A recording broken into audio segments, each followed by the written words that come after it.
Pertama-tama kita bersyukur kepada Allah Subhanahu wa taala pada malam hari ini habis sholat maghrib kita masih diizinkan oleh Allah Subhanahu wa taala untuk berdiam diri di masjid ini, tentu dalam rangka thalabul ilmi. Mudah-mudahan amal yang kita lakukan pada malam hari ini itu menjadi amal soleh bagi kita semuanya. Amin ya rabbal alamin. Salawat dan salam untuk baginda Rasulullah sallallahu alaihi wasallam dengan ucapan Allahumma shalli ala sayyidina Muhammad wa ala ali sayyidina Muhammad. Bapak dan Ibu jamaah sholat maghrib yang dimuliakan Allah, sambil mengulang hafalan sampailah saya di surat Maryam.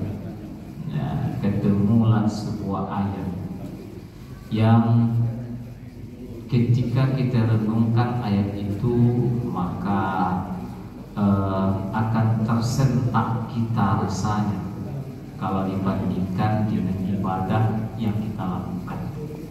Bunyi ayatnya begini: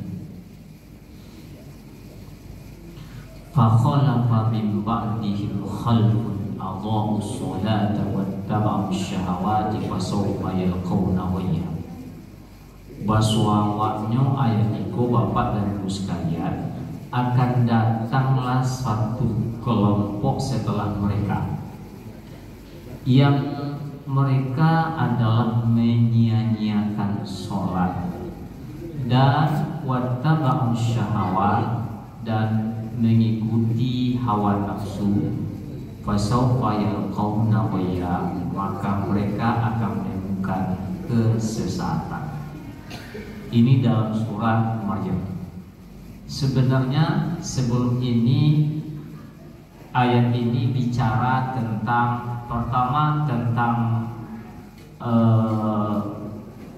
Zakaria, Nabi Zakaria. Yang kedua tentang Maryam, dan yang ketiga tentang Ibrahim, yang keempat tentang Musa, yang kelima tentang Ismail, yang keenam tentang Idris. Ada 6 yang dibicarakan sebelumnya. Maka setelah ayat itu bicara, maka Allah tutup dengan kalimat apa katanya? Ulaikal ladzina an'amallahu alaihim minan nabiyina min zurriyyati Adam. Mereka yang disebutkan 6 orang tadi itu adalah orang yang diberi nikmat dari anak cucu Adam. Wa mimman hamalna ma'anu, dan juga ada yang anak cucu Nabi Nuh. Yang ketiga, wa min zurriyyati Ibrahim wa Israil. Di antara itu ada juga adalah anak cucu Ibrahim dan Israil. Israil Bapak itu adalah Yakub. Ya, jadi Israil itu adalah Yakub. Kalau ketemu dalam Al-Quran Bani Israil, itu artinya keturunan Yakub. Dia punya anak 11 orang. Nah, kemudian apa lagi?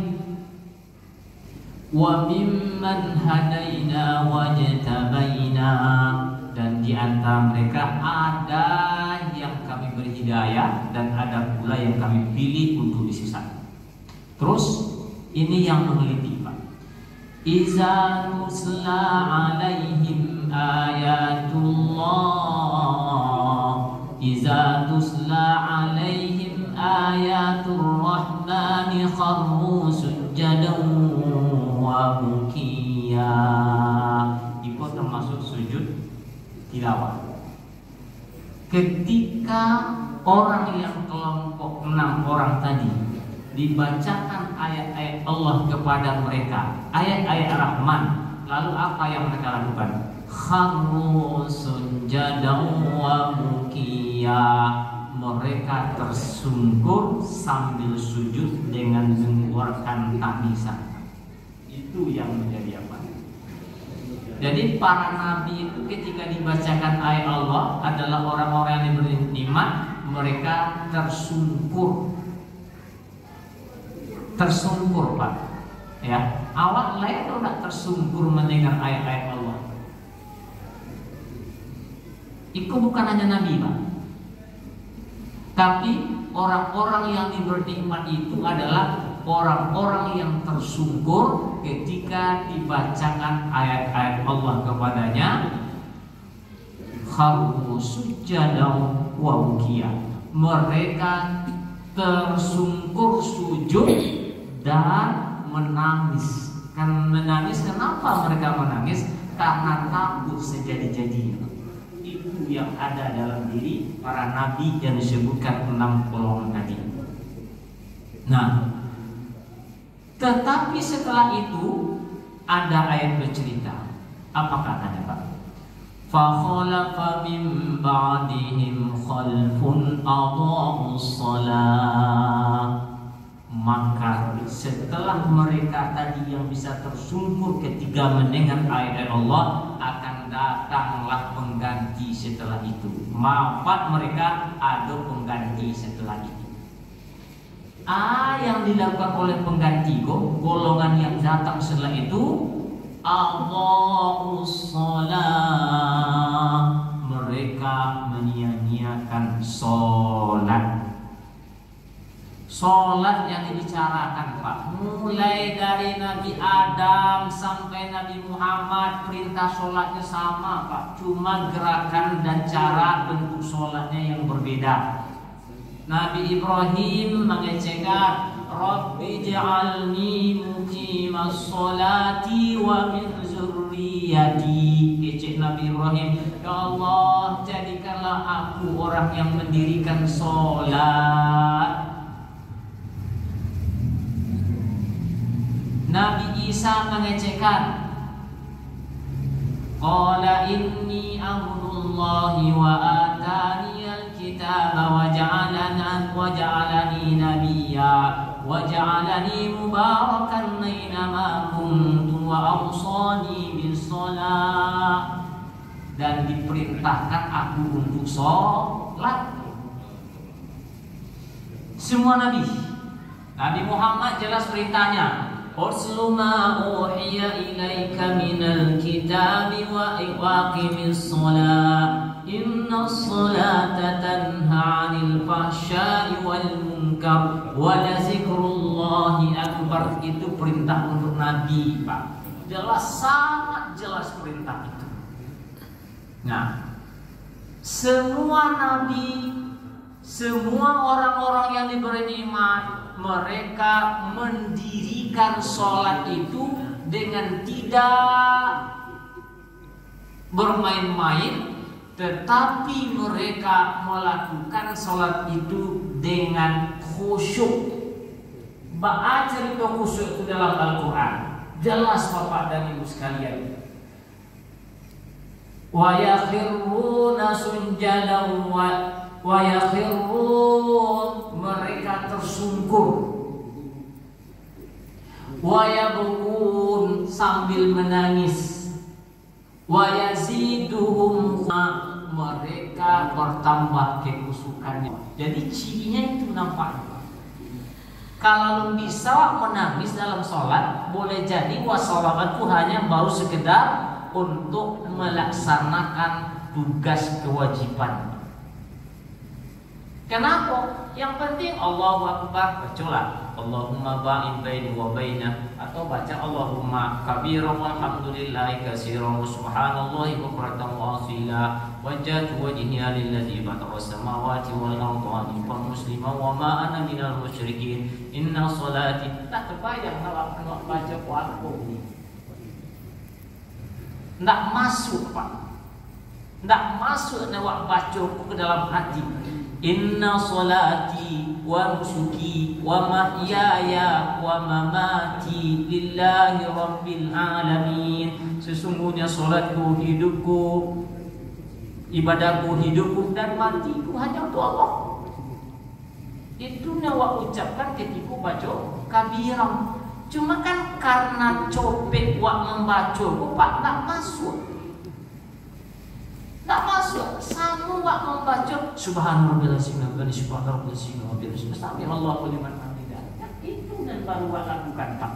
Tidak masuk ke dalam hati bahwa wak ketika membaca bacaan sujud Subhana rabbiyal azimi, maha suci Allah yang maha agung. Wa bihamdi, karena itulah aku memujinya.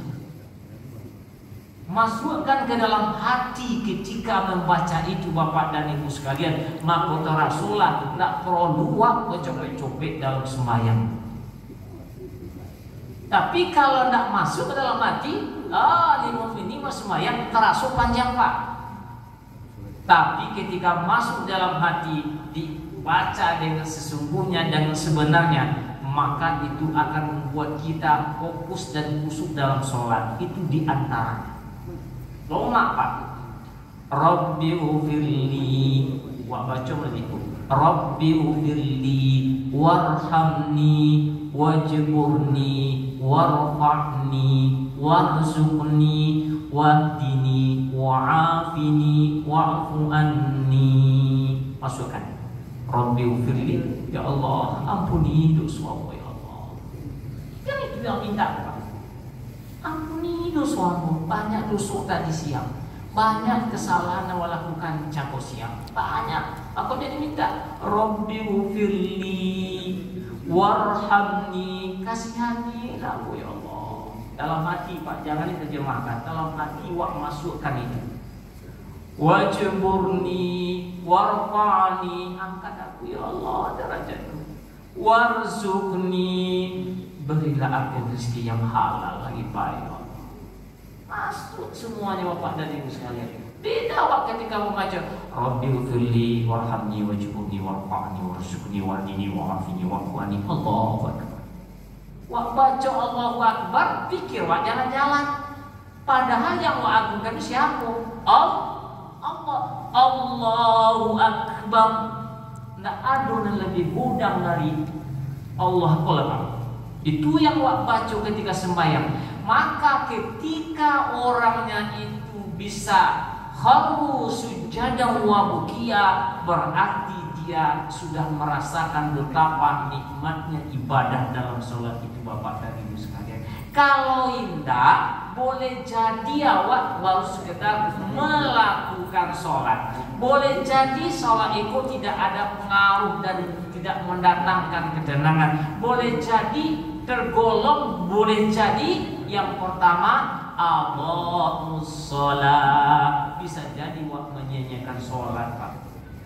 Ada kesempatan. Tadi dibaca oleh Pak Imam kita Pak Edi. Ara'aital ladzi yukadzibu biddin. Tahukah kalian orang yang mendustakan agama?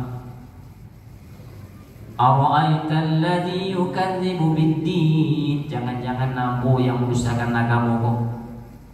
Fazalikal ladzi yad'ul yatim. Pernahkah kita tidak peduli dengan anak yatim? Kalau tak peduli dia yatim, termasuk awak mendustakan agama Pak. Tak ada indah. Wala yaquntu ala ta'amil miskin. Tak peduli, tak memandang sebelah mata kepada orang miskin. Masuk apa? Kan itu yang dibaca. Wala yaquntu ala ta'amil miskin. Walaupunnya fawailul lil musallin. Walaupun sembahyang, walaupun sholat. Kenapa? Karena sholat itu tak masuk di dalam dirinya punya sholat itu. Tidak terbayang ketika membaca Assalamualaikum warahmatullah, Assalamualaikum warahmatullah. Wah, baca ke kanan, Assalamualaikum warahmatullah. Keselamatan untuk kalian seluruhnya. Keselamatan kalian seluruhnya. Artinya setelah sholat memberikan kedamaian kepada seluruhnya Pak. Kan itu yang dimaksud dengan salam itu sebenarnya. Walaupun secara fikihnya dia adalah rukun daripada rukun sholat. Salam ke kanan, sholat ke kiri. Bukan hanya sekedar itu Bapak dan Ibu sekalian. Di balik itu ada makna yang tersirat. Maka makna yang tersirat disitulah yang disampaikan oleh Rasulullah SAW. Man lam takun salatuhu la tanhahu 'anil fahsya wal munkar falaysa musalliyan. Siapa yang sholat tapi sholatnya tak bisa mencegah dia dari perbuatan keji dan perbuatan munkar, maka dia tidak disebut dengan sholat. Orang yang mendirikan sholat ikulah bahaya Allah. Tidak masuk disebut orang sholat kata Rasulullah SAW. Nah, jadi fakhalafa min ba'dihim, maka akan datanglah pengganti setelah nabi-nabi tadi, khalfun, satu pengganti, adha'us shalah, yang menyia-nyiakan sholat. Memang sholat itu borek pak, borek, jadi kecil mudah leh. Makanya sholat itu dibarengi dengan sabar oleh Allah dalam perintahnya. Wasta'inu bis-sabri was-shalah wa innaha lakabiratun illa 'alal khashiin. Minta tolonglah kalian dengan sabar. Sabar itu boleh pak.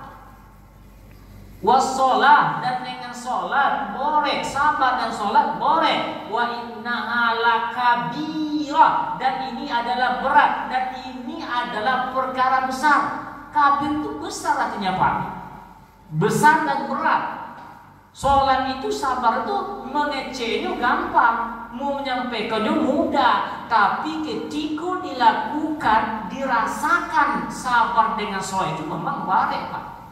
Awak dapat musibah, sabar ya. Gampang sekali wak mengatakan sabar kepada orang lain. Tapi ketika wak dapat musibah, kalau bukan buat bisa bersabar.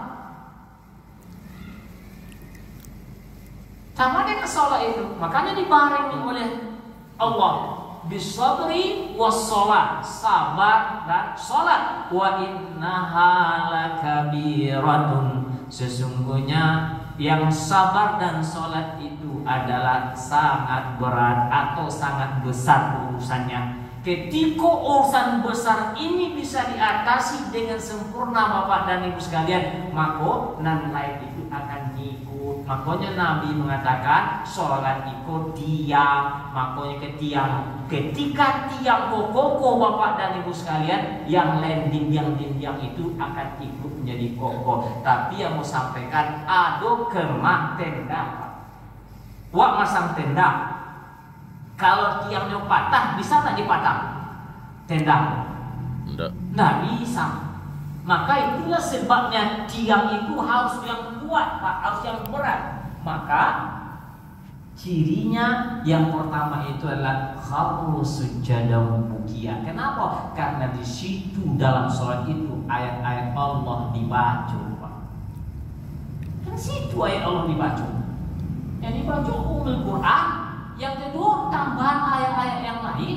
Kalau Ummul Quran itu intisari daripada Al-Quran, makanya disebut dengan Al-Fatihah. Adanya memuji Allah ada di situ. Apalagi tentang sifat Allah ada di situ. Apalagi tentang hidayah ada di situ. Apalagi tentang kisah-kisah ada di situ. Apalagi tentang ibadah ada di situ. Bukankah Al-Quran itu semuanya masuk ke situ Pak? Makanya tak bisa tidak, Al-Fatihah itu wajib. La sholata liman lam yaqra bi Fatihatil Kitab. Tak bisa sholat seseorang kalau dia tidak membaca Al-Fatihah. Tapi kalau tak baca ayat tak apa-apa Pak. Atau seayat dibacanya. Ghairil maghdubi alaihim waladdallin.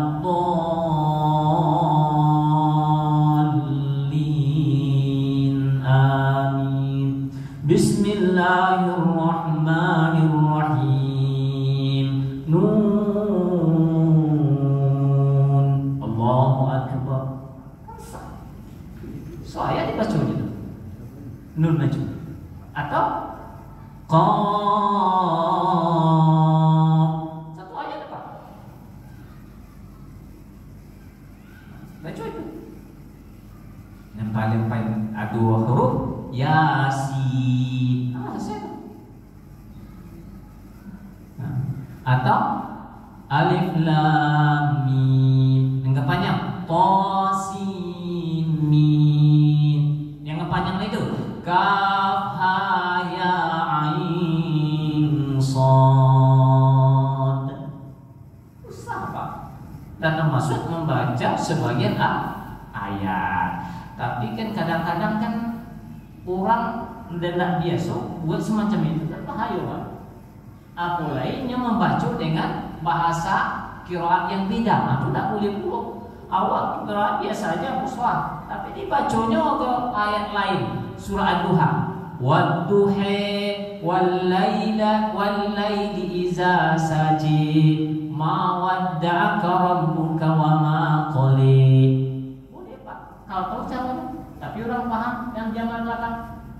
Itu qiraat, salah satu qiraat. Ada ketentuannya Pak. Setiap huruf alif yang berbentuk ya itu bisa dibaca dengan dimiringkan. Setiap huruf ya Pak. Setiap huruf alif yang berbaris harakatnya di atas hurufnya ada alif sesudahnya, itu boleh dibaca dengan wadduha. Aslinya apa? Wadduha, ujungnya adalah alif. Wal-laili iza saji. Ada tuh. Itu membaca ayat. Nah, jadi lanjut. Apa lagi? Sambung ayat tadi. Wattaba'u syahawat. Kalau hinyolah menyia-nyiakan sholat. Sholat itu kadang-kadang sholat, kadang-kadang enggak. Kadang-kadang banyak tinggal daripada lagi. Atau kadang-kadang sholat tapi tidak merasakan betapa nikmatnya sholat. Itu juga kata ulama termasuk menyia-nyiakan sholat. Kenapa? Karena dia tidak mau belajar di situ.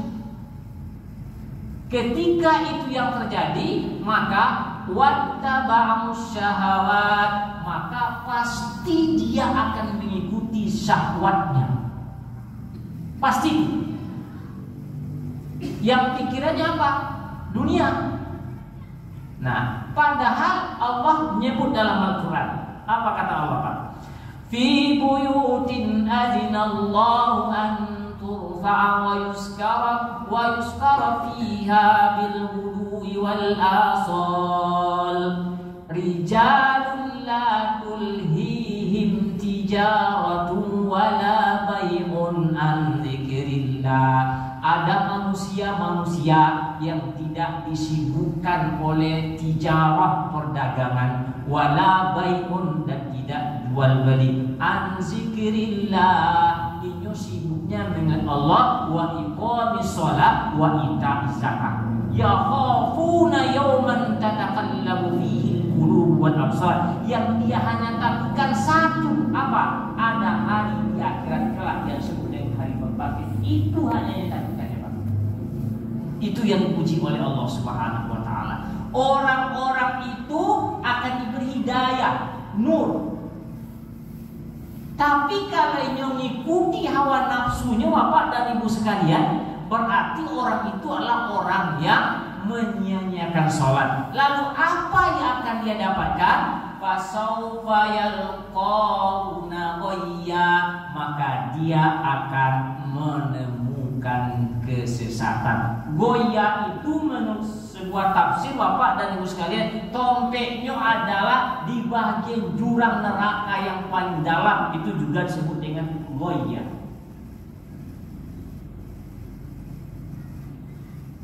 Nah, itulah yang harusnya dikhawatirkan oleh kita terhadap diri kita.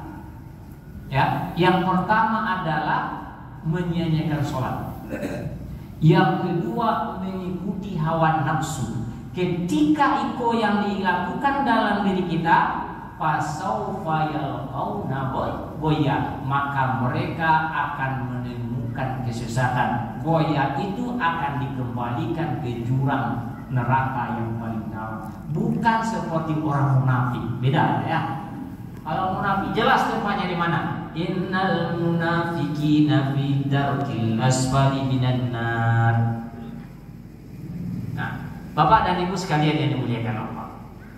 Nah, setelah ayat tadi Allah katakan gini Pak.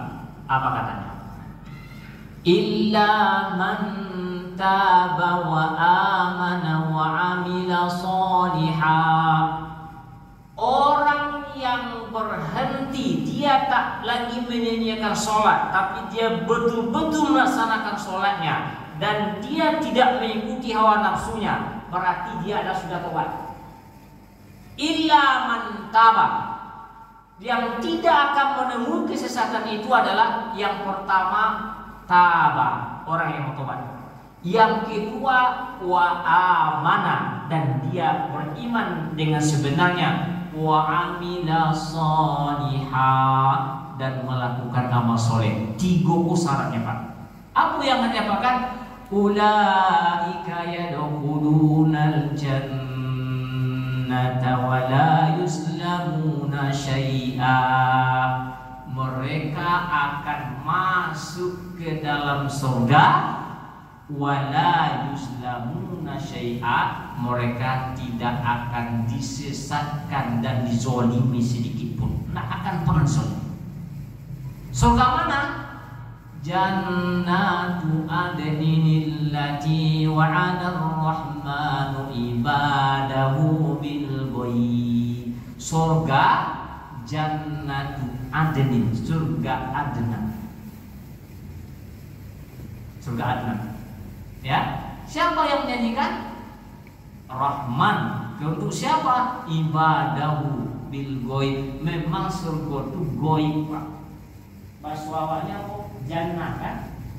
Setiap kata yang ada huruf jin dan nun pasti nggak kelihatan Pak. Jannah, makanya disebut dengan ghaib. Ini nggak nampak kan? Jin, nampak Pak? Janin, nampak? Majnun, nampak? Nggak ada yang nampak. Setiap kata yang ada jin dan nunnya asalnya, maka dia pasti ghaib. Makanya saya sebut tadi jannah itu surga maksudnya. Nggak nampak, nggak bisa dirasa. La uzuna sami'at wala aina ra'at wala khatara fil qalbi. Tidak ada telinga yang bisa mendengar, tidak ada mata yang bisa melihat, dan tidak mungkin terlintas di hati. Tapi gambaran-gambarnya nampak joleh oleh ayat Allah. Nah, itu surga, ghaib. Dari kata yang sama ada namanya jin. Berubah katanya, tadi jan, sekarang jin. Jinnun minal jinni. Jin itu gaib juga Bapak dan Ibu sekalian. Kan ada yang nampak jin kan? Nah, nampak ada jin tuh. Ya. Tapi kalau jin dan jun ada nampak di TV. Ya. Ini jin enggak nampak karena gaib. Tapi dia ada. Kemudian janin Pak, nampak ada Pak? Kalau mendengar. Mana tahu ada istrinya hamil dan tengok, mana nampak Ustaz yang gadi. Kita rasul bukan nampak tuh. Nah, itu terasa Pak. Lah ibu yang gari-gari, nah itu namanya sudah nampak dulu. Tapi baru nampak di USG dan punya alat. Nah, itu janin. Kemudian ada orang gila. Gila itu bahasa Arabnya majnun Pak. Makanya 3 nandak dihukum, orang gila sampai sembuh, anak sampai balik, kemudian orang tidur sampai mimpi, sampai bangun. Maka itu tak akan pernah ada hukumannya. Rufi al-kalam anil salasa. Diangkat kalam tulisan dari 3 kelompok tadi. Makanya orang gila itu walaupun napun di kerojonya Pak, ini tidak dosa. Kalau nggak mau dosa aja dia dalam hidup. Tidak ada dosa itu Pak. Ya. Bapak dan Ibu sekalian yang dimuliakan Allah, jannah. Ada namanya jannatu adnin, surga adnan. Siapa yang menjanjikan? Ar-Rahman untuk ibadahu. Bapak harus jeli dalam melihat ayatnya. Ada bacaannya abdun Pak, itu umum kecil. Ya, satu orang, seorang hamba. Tapi hamba yang disukai oleh Allah pasti bahasanya adalah ibadun. Tengok apa? Al-Quran pasti bahasanya ibadun, bukan abdun. Ibadun. Ada juga yang sebut dengan abidun, Pak. Abidun itu umum, belum tentu ada yang menyembah Allah, ada juga yang tidak menyembah Allah. Tapi kalau ibaduhu itu adalah hamba-hamba Allah yang sudah pasti. Makanya disebut dengan ibadullah. Ibadullah atau ibadur rahmanil lazina yamshuna 'alal ardi hauna wa iza khatabuhumul jahiluna qalu salama. Ibadullah, ibadur rahman. Ibadullah yufajjirunaha tafjira. Surat Al-Insan. Ibadur rahmanil lazina yamshun. Surat Al-Furqan. Sama-sama ibad.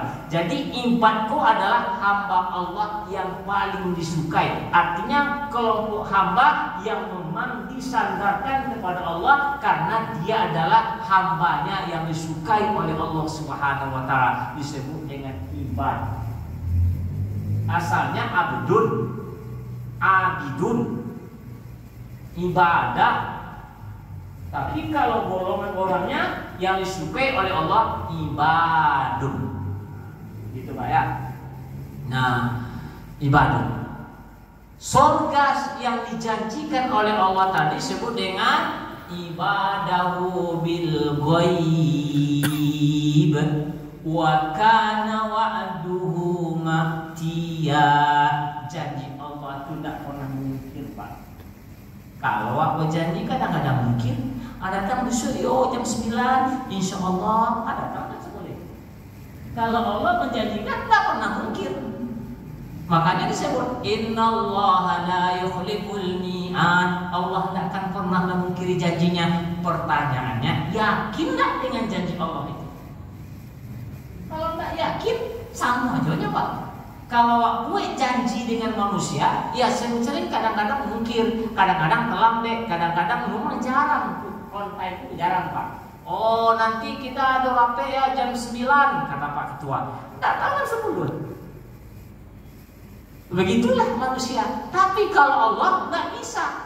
Dia mengatakan jam sekian. Iza jaa ajaluhum la yastaqdimuna sa'atan wa la yastakhirun. Apabila ajalnya datang, janjinya sudah tiba, maka tidak bisa dimajukan, tidak bisa dimundurkan. Tunggulah sebentar, belum siap dia kan? Tidak bisa. Nah, itu janji Allah. Wa kana wa'duhu ma'tiya. Tilkal jannatul lati nurisu min ibadi. Itulah surga yang dijanjikan oleh Allah untuk 3 golongan. Yang pertama orang yang bertobat, yang kedua untuk orang yang beriman, yang ketiga untuk orang yang beramal soleh. Bapak dan Ibu sekalian. Kalau panjang atau ada pertanyaan? Pak Ustaz. Ya. Nun itu kan belum 1 ayat Pak Ustaz. Ya, belum. Jadi boleh baca itu aja? Bisa. Sama panjang aja kok ayat yang paling panjang. Wa iza tadayyantum bidainin ila ajalin musamma. Itu 1 halaman Pak, ayat itu panjang. Al-Baqarah ya. Al-Baqarah. Dan naga 2 panjang itu 1 ayat. Walakum nisfu ma taraka azwajukum in lam yakul lahunna walad wa in kana lahunna waladun falakum ar-rubu' mimma tarakna min ba'di wasiyatin yusina biha aw dayn. Itu tentang warisan. Itu separuh. Tapi yang paling panjang itu yang tadi. Wa iza tadayyantum bidain ila ajalin musamman faktubuh. Nah, boleh? Ada leh? Tentang bacaan apa tadi? Wajah tuh itu. Wajah tuh. Itu ada yang pakai ini ya Pak? Ya, Bapak dan Ibu sekalian. Dalam Al-Quran, di dalam Al-Qurannya surat Al-Anfal, ujungnya wajah. Nggak ada pakai ini. Ya, kalau wak baca Al-Quran, nggak ada pakai ini Pak. Tapi ketika wak membacanya nggak Al-Quran, nggak batal ketika pakai ini. Inni wajjahtu, sesungguhnya aku iobona, aku menghadapkan wajahku. Wajjahtu wajhiya, menghadapkan wajahku. Wajhiya tuh wajah Pak ya. Wajah itu aku hadapkan. Wajhiya, wajahku, lillazi fataras samawati wal arda, kepada yang menciptakan langit dan bumi. Fatara itu artinya menciptakan Pak ya. Khalaqah menciptakan juga, ja'alah menciptakan juga. Tapi itu beda antara satu dengan lain. Fatirus samawati wal ardh, fatir juga situ. Artinya penciptaan yang pertama juga. Badi'us samawati wal ardh, badi' itu penciptaan yang pertama juga. Khalaqul insan, penciptaan yang pertama juga. Kemudian apa lagi? Ja'al itu menciptakan juga. Cuma ada beda antara satu dengan yang lain penggunaan kata-katanya. Kalau ja'ala menciptakan sesuatu, tetapi sesuatu itu sudah ada sebelumnya. Ya, dibuatlah sesuatu tetapi dibuat dari yang lain. Tapi ketika menciptakan sesuatu, tidak ada contohnya, itu disebut dengan khalaqa. Wa ma khalaqtul jinna wal insa illa liya'budun. Aku tidak ciptakan manusia. Jadi manusia itu belum ada sebelumnya Pak. Makanya disebut lam yakun syai'an mazkura. Dia tak disebut apa-apa di baru diciptakan. Nah, khalaqa. Badi' itu artinya di situ ada keindahan Pak. Makanya ada istilahnya ilmu badi'. Ilmu badi' itu ilmu bahasa yang indah. Kalau bahasa kini disebut dengan saja atau bantu-bantu. Nah, itu badi' namanya. Jadi badi'us samawati, dia ciptakan langit itu dengan penuh keindahan. Baca sudah apa? Wa izal wal kawakibun tasarat, bintang-bintang itu wazina il kawakib, dan kami hiasi langit itu dengan bintang-bintang. Tengoklah di bulan purnama itu di langit yang cerah-cerah Bapak, dan tengoklah malam-malam koma pikiran Bapak. Begitu Allah wazayyana sama, kami hiasi langit itu dengan bintang-bintang yang gemerlap. Makanya badi'us samawati wal ardh. Nah, itu badi'. Nah, ada lagi Pak?